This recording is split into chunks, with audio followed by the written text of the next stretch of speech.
বন্ধুরা, আমি চৈতালি। হাসি খুশি চৈতালি চ্যানেলের পক্ষ থেকে সকল বন্ধুকে আমার আন্তরিক শুভেচ্ছা জানাচ্ছি। বন্ধুরা, আজ আমি বেশ কিছু মজাদার জোকস এবং একটি গল্প উপস্থাপন করছি, আপনারা শুনুন। আশা করি আপনাদের খুবই ভালো লাগবে। তাহলে শুনুন। এক দেশে এক রাজা ছিল। রাজকার্যে ছিল না তার মন। রাত দিন শুধু গল্প লিখতেন আর ভাবতেন তার মতন এত সুন্দর গল্প আর কেউ লিখতে পারবে না। তিনি যাদের গল্প শোনাতেন, রাজার ভয়ে সকলেই বলতেন, এমন গল্প আগে কখনো শুনিনি। একদিন রাজামশাই কী করলেন, নামজাদা এক সমালোচককে তার গল্পগুলি পড়তে দিলেন। গল্প পড়ে সমালোচক মন্তব্য করেন, বাজে লেখা। রাজামশাই তো রাগে চোটে সমালোচককে পুরলেন কারাগারে। দিন যায়। একদিন রাজার কি মনে হলো কে জানে, সমালোচককে তিনি মুক্তি দিলেন। শুধু কি তাই, রাজা তাকে নৈশাহারে আপ্যায়িত করার জন্য সাদর আমন্ত্রণ জানালেন। রাতে সমালোচক এলেন। রাজা তার গল্পগুলি পুনরায় পড়তে দিলেন তাকে। মতামত জানতে চাইলেন।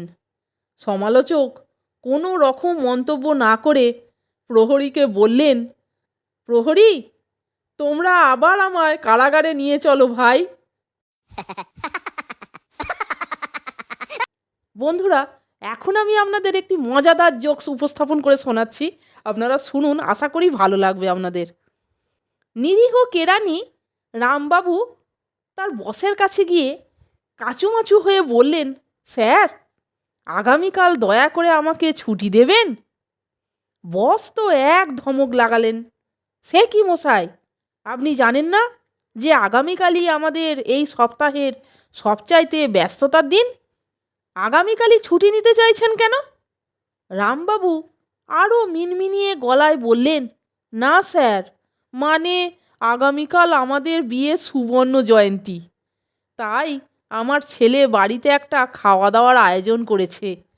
আত্মীয় স্বজনেরাও অনেকে আসবে, তাই আর কি। ঠিক আছে ঠিক আছে, খেঁকিয়ে উঠলেন বস। ছুটি আমি দিচ্ছি, কিন্তু তাই বলে ভাববেন না যেন প্রতি 50 বছরেই এর জন্য আপনাকে আমি ছুটি দেব। বন্ধুরা, আরেকটি মজাদার জোকস বলছি, শুনুন। স্বামী স্ত্রী দুজনে বিয়ে বাড়ি যাবে বলে তৈরি হচ্ছে। স্বামী, কি গো, হলো তোমার? ঘড়ি দেখেছো কটা বাজে? অনেক দেরি হয়ে গেছে যে। স্ত্রী, এই যে শাড়ি পছন্দ করছি, তারপর চুল বাঁধবো, মেকআপ করব। অনেকক্ষণ পর স্বামী দরজায় টোকা দিল। কই গো, হলো? অনেকক্ষণ হয়ে গেল যে। তখন স্ত্রী বলছে, আমি এখন খোঁপাটা খুলে এলো চুলে সাজছি, আর খানিকক্ষণ সময় লাগবে। প্রায় 1 ঘন্টা পরে স্ত্রী ঘর থেকে বেরিয়ে স্বামীকে দেখতে না পেয়ে এদিক ওদিক খুঁজতে লাগলো। হঠাৎ স্বামী বাইরের দরজা দিয়ে ঘরে ঢুকলো, হাতে একটা খাবারের প্যাকেট নিয়ে। এসে বলল, বিয়ে বাড়ি থেকে ফিরলাম, খেয়ে নাও। বন্ধুরা, এখনকার জোকসটিও খুব মজার, তাহলে শুনুন। বিয়ের 12 বছর পরে পার্থবাবু অবশেষে পুত্র সন্তান লাভ করেছেন।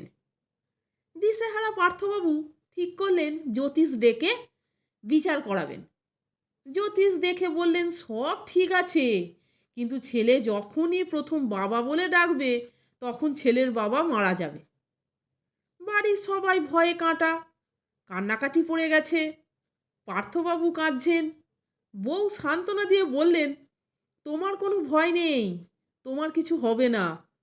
1 বছর পর যেই ছেলে বাবা বলে ডাকলো, অমনি পাশের বাড়ির ভোলাবাবু মারা গেলেন। পার্থদার বউ বলল তখন, দেখলে তো, তোমাকে আগেই বলেছিলাম, তোমার কোনো ভয় নেই। বন্ধুরা, আরেকটি মজাদার জোকস বলছি, শুনুন। এটিও দারুণ মজার। একটি ছেলে এক সেলুনে মাথা গলিয়ে জিজ্ঞেস করলো, আমায় চুল কাটার জন্য কতক্ষণ অপেক্ষা করতে হবে? নাপিত তার দোকানে বসা খদ্দেরদের একবার দেখে নিয়ে বলল, 2 ঘন্টা। ছেলেটি চলে গেল। আবার কয়েকদিন পরে সেই ছেলেটা দরজা দিয়ে ঘাড় বাড়িয়ে জিজ্ঞেস করলো, আমার চুল কাটার জন্য কতক্ষণ অপেক্ষা করতে হবে? নাপিত চারিদিকে চোখ বুলিয়ে বলল, 3 ঘন্টা। ছেলেটি আবার চলে গেল। আবার 1 সপ্তাহ পরে সেই একই ছেলেটা দোকানে মাথা গলিয়ে জিজ্ঞেস করলো, আমার চুল কাটার জন্য কতক্ষণ অপেক্ষা করতে হবে? নাপিত চারিদিকে একবার চোখ বুলিয়ে বলল, মোটামুটি 1.5 ঘন্টা। ছেলেটি যথারীতি চলে গেল। নাপিত তার বন্ধুর দিকে ফিরে বলল, পাপ্পু, আমার একটা কাজ করে দে, ওই ছেলেটির পিছু নে তো, আর দেখ সে কোথায় যায়। সে প্রতিবারই এসে জিজ্ঞেস করে তার চুল কাটার জন্য কতক্ষণ অপেক্ষা করতে হবে, আর কেটে পড়ে, কখনো ফিরে আসে না। কিছুক্ষণ পর পাপ্পু দোকানে ফিরে পাগলের মতন হাসতে লাগলো। নাপিত বলল, কিরে, হাসছিস যে? সে এখান থেকে কোথায় যায়? পাপ্পু মাথা উঠিয়ে চোখের জল মুছতে মুছতে বলল, তোর বাড়িতে, তোর বউয়ের কাছে, বুদ্ধুরাম। তাহলে বন্ধুরা, এই মজাদার হাসির জোকসগুলি আপনারা শুনলেন তো? যদি ভালো লাগে তাহলে একটা লাইক, কমেন্টস এবং আমার চ্যানেলটিকে সাবস্ক্রাইব করে আমার পাশে থাকবার অনুরোধ করলাম। এই রকম আরও অনেক হাসির গল্প, মজার গল্প, হাসির জোক শুনতে বন্ধুরা প্লিজ আমার চ্যানেলের ভিডিওগুলো আপনারা একটু দেখুন। ভালো লাগলে বন্ধুদের মধ্যে শেয়ার করে দেবেন। আপনারা সকলে ভালো থাকবেন, সুস্থ থাকবেন। আমি আবার আসছি পরের দিন অন্য কোনো হাসির গল্প, মজার গল্প, হাসির জোকস নিয়ে। ভিডিওটা সম্পূর্ণ দেখার জন্য এবং এই মজাদার জোকসগুলি শোনার জন্য আপনাদের আমি অসংখ্য ধন্যবাদ জানাচ্ছি।